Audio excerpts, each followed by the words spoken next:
10 লক্ষ কোটি টাকা 2009 থেকে এই পর্যন্ত দেশের বাইরে পাচার করেছে অথবা দুর্নীতি করেছে। দুর্নীতিবাজের দুটো গ্রুপ, যারা খুব নিজেদেরকে মনে করেছিল যে আমরা এবং আওয়ামী লীগ এর মধ্যে একটা আম দুধের সম্পর্ক, আমাদের ছাড়া আওয়ামী লীগ চলবে না, আর মানে আমাদেরকে বাদ দিয়ে দেশ চলবে না। এরা তাদের দুর্নীতির একটা বিরাট অংশ জায়গা জমি সহায় সম্পত্তি শিল্প কলকারখানাতে এখানে করেছেন।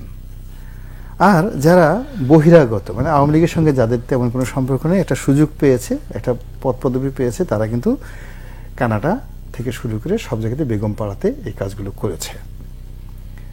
এখন দুটোই কিন্তু অর্থনীতির জন্য সমানভাবে বিষবাষ্প।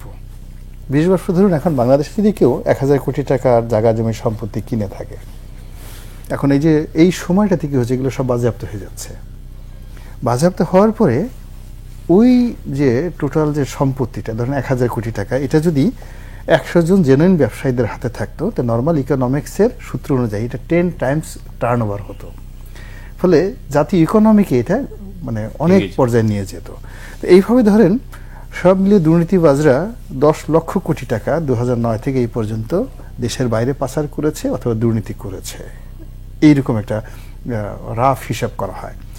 তো 10 লক্ষ কোটি টাকা যদি পাচার হয়ে থাকে, এর মধ্যে যদি 4 লক্ষ কোটি টাকা খেলাফি ঋণ হয়ে থাকে, আবার এদের দুর্নীতির কারণে দেখা গেছে যারা জেনুইন ব্যবসায়ী, এরকম অসংখ্য জেনুইন ব্যবসায়ী কয়েক হাজার কোটি টাকার প্রকল্প কিন্তু নষ্ট হয়ে গেছে।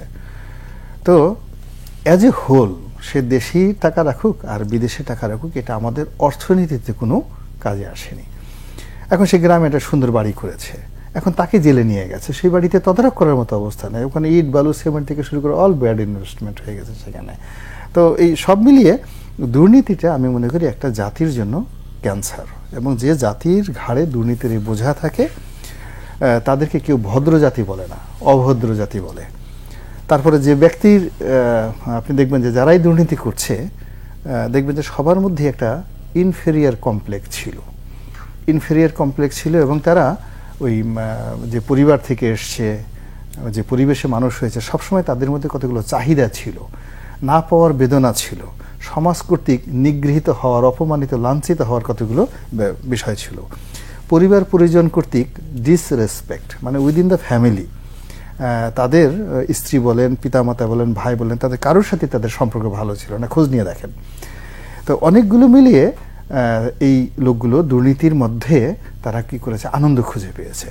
তো সে দুর্নীতিতে অঢেল টাকা পেয়েছে, টাকার কারণে সে দ্বিতীয় যে সে নারীতে আসক্ত হয়েছে, অর্থাৎ ইন্দ্রিয়জাত যে তার যে বিলাসিতা সেটা হয়েছে। এরপর সে মাদকে গিয়েছে, সে মদ খেয়েছে, এরপর সে দামি একটা ঘড়ি পরেছে, বিদেশে গিয়েছে, এরকমভাবে তার পুরো জীবনটাকে সে বিকৃত বানিয়ে ফেলেছে। এবং বিকৃত বানানোর ফলে কি হচ্ছে, টোটাল সমাজ একটা বিকৃত কালচার এসে গেছে।